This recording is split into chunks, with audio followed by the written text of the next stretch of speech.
morning, everybody, and thank you again for joining us for this series of chats with industry specialists. Today, we will be talking again about global infrastructures, and I am joined by Jeremy Anagnos from CBRE Clarion in Philadelphia, a specialist of listed infrastructure. Hi, Jeremy. Hello. And by Jeff DeBlock from CBRE Caledon in Toronto. CBRE Caledon is a specialist of private infrastructure.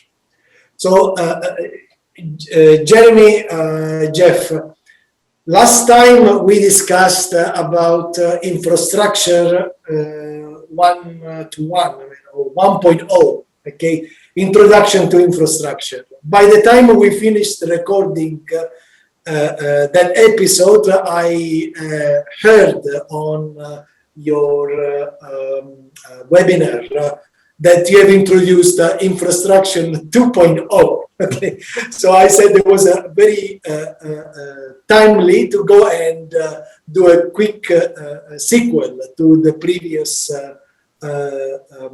episode, just to clarify your views of infrastructure 2.0 and how it is evolving your strategy of investing in this sector. Can you give us an overview of what is infrastructure 2.0 and maybe take us through the first pillar of the energy?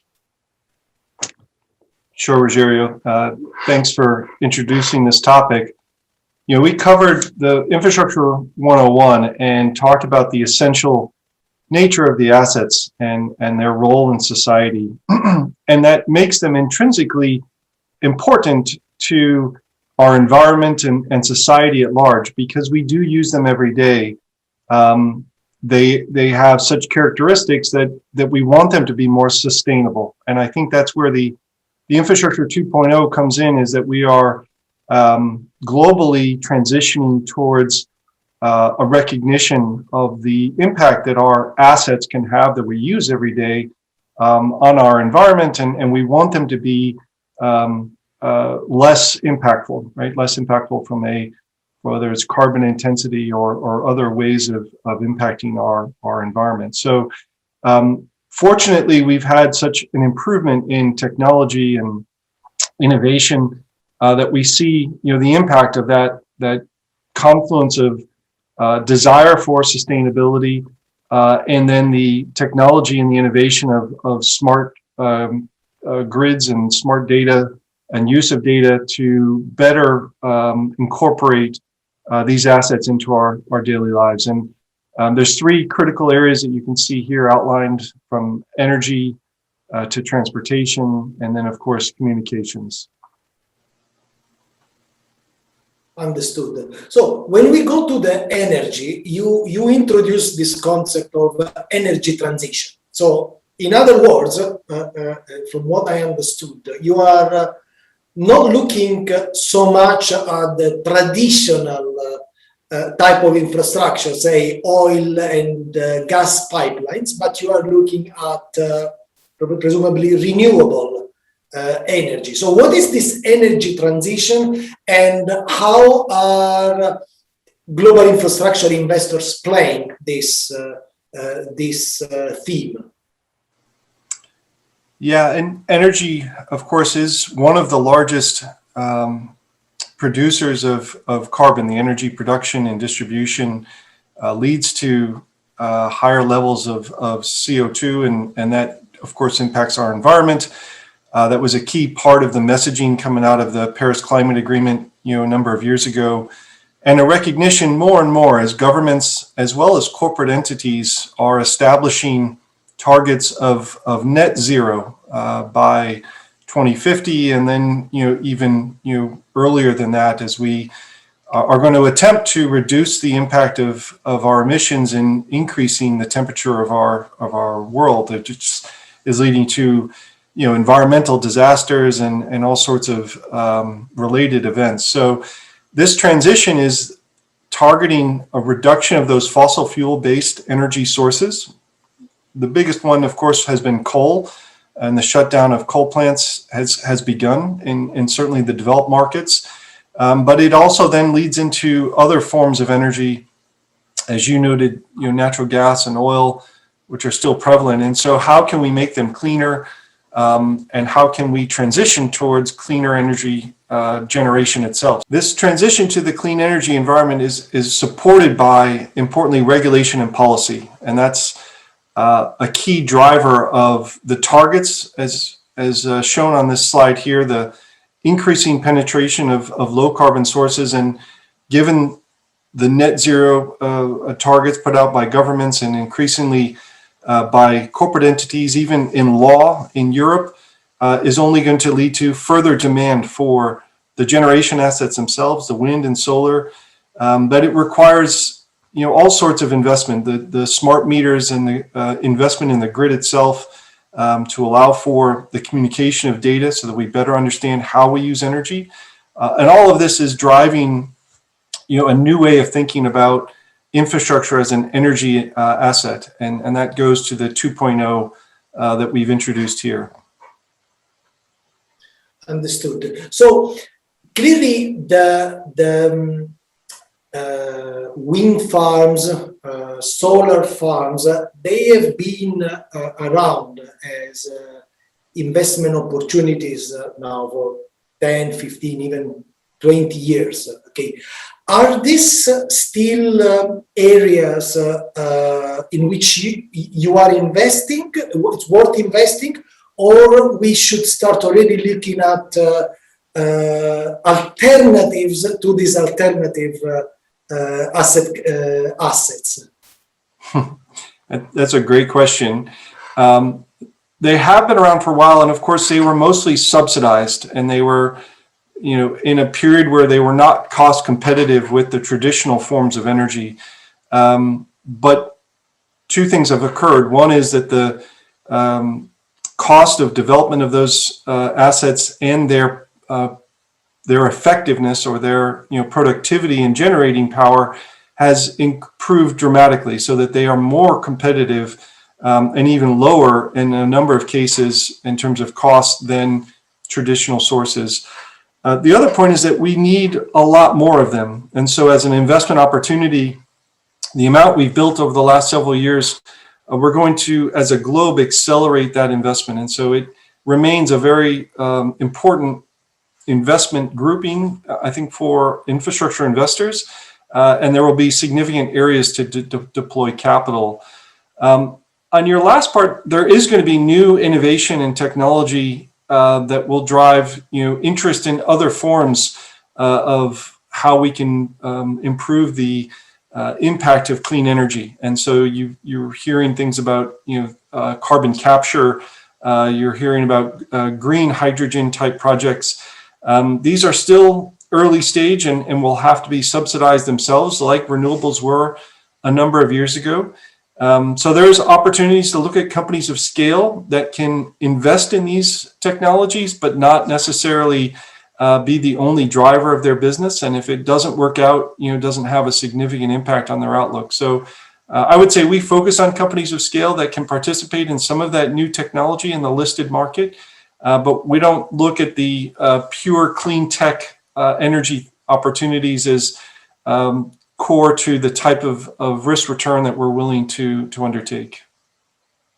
So it's extremely technical and complicated to actually participate at this point in time of the cycle. Understood. Jeff, moving to I'm just flipping, moving back to the transportation. Okay, clearly transport, it's one of the main source of, or can be one of the main source of pollution. Okay, just think about cities that where there is a huge amount of traffic. What does it mean investing in transport infrastructure?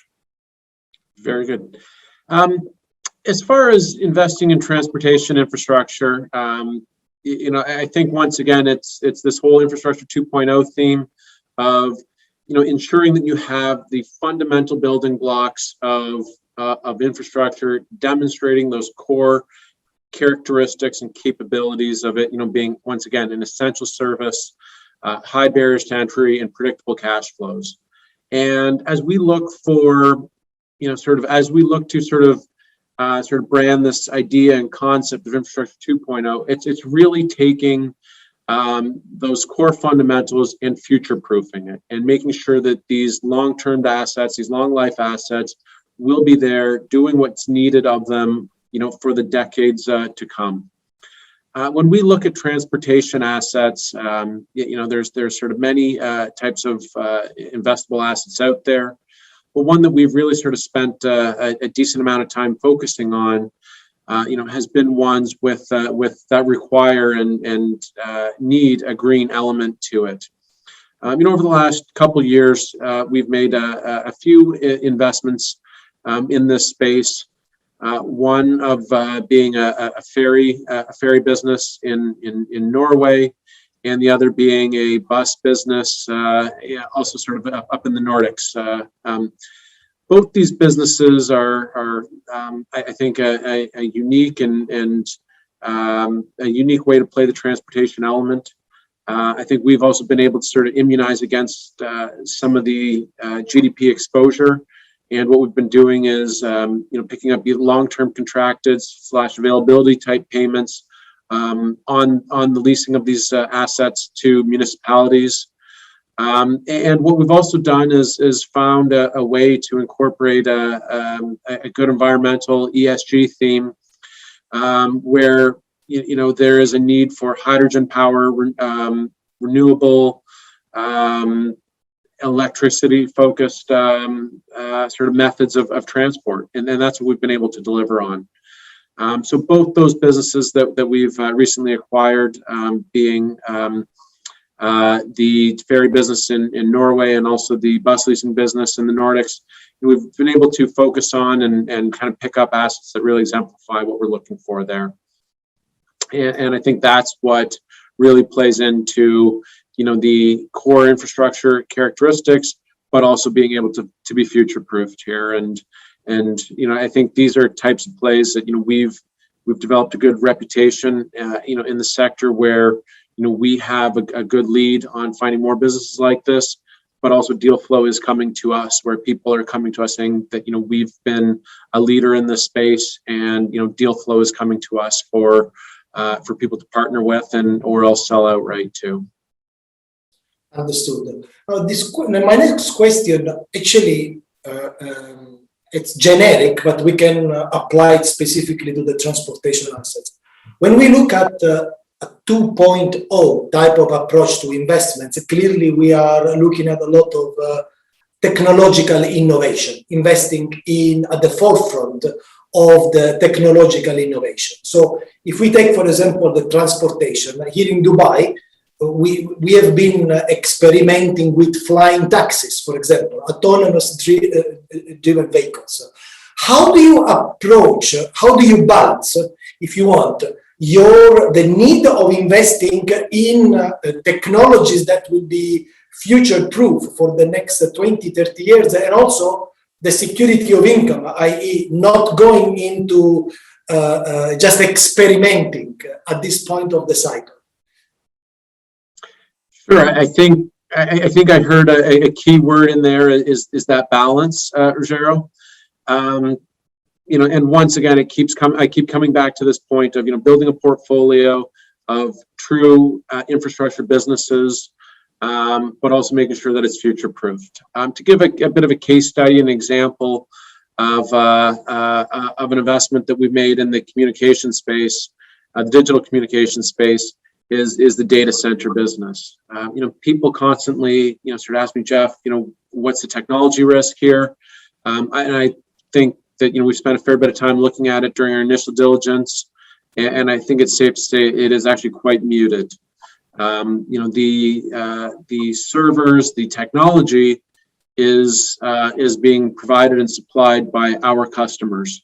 What we do is provide the essential service. We own the data center, often own the land underneath it. We are there providing the physical security, the high quality air to the right humidity, to the right temperature, to eliminating the dust particles, to providing a steady, stable, secure source of electricity to power these servers, and also a very reliable source of backup power generation. That is the infrastructure, the essential service that we provide. As for the technology risk, that lies with our clients, and we are able to benefit from the sort of the secular tailwinds in this space, where we're able to capture the ever-growing demand and need for digital assets, whether it be fiber, data centers, towers, etc. We're able to capture the tailwind without actually taking the technology risk, because once again, that does not sit well with true infrastructure investors. Understood. And Jeremy, now taking like a small step back, the third pillar of your strategy, communication, i.e. the digital transformation theme. Okay.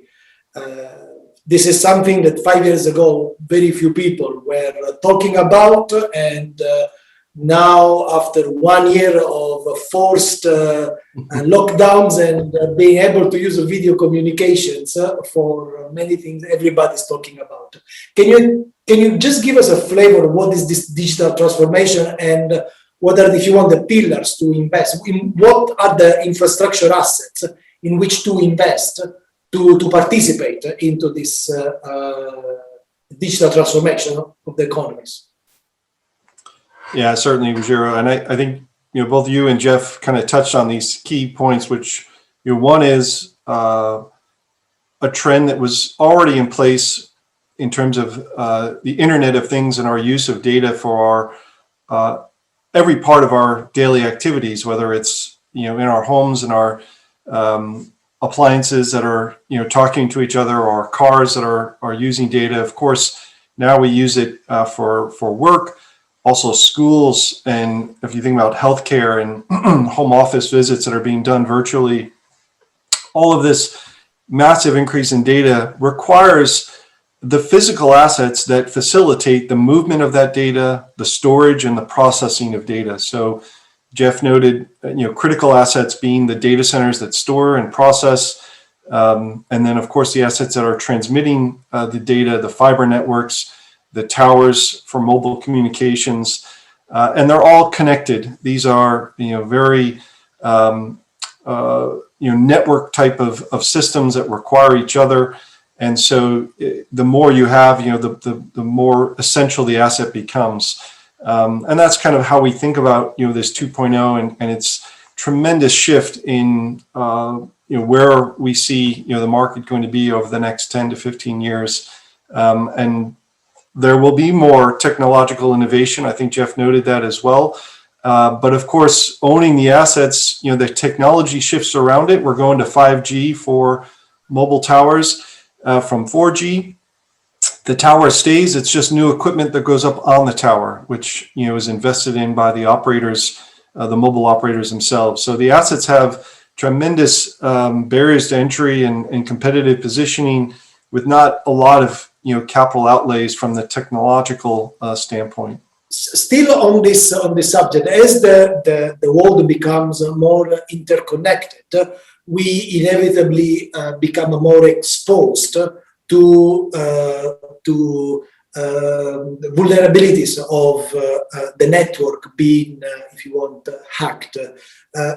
What are the sort of considerations as an operator, as an investor in digital infrastructure that we should be basically making before making any investments? Very good. I can start with this question first. As far as it's a couple things. As far as how it affects our investments as businesses, that is an important part of asset managing, and ensuring that cybersecurity is understood and implemented properly. it is a risk that people are exposed to. But I think if you do the right steps along the way, you do your best to minimize and hopefully eliminate those events from happening. As far as through the investments themselves, as far as the data centers, the fiber business that we own, once again, I kind of keep coming back to that main point is we own the infrastructure. As far as what goes over the fiber or what is stored in the data centers, once again, that remains our end customers' sort of business.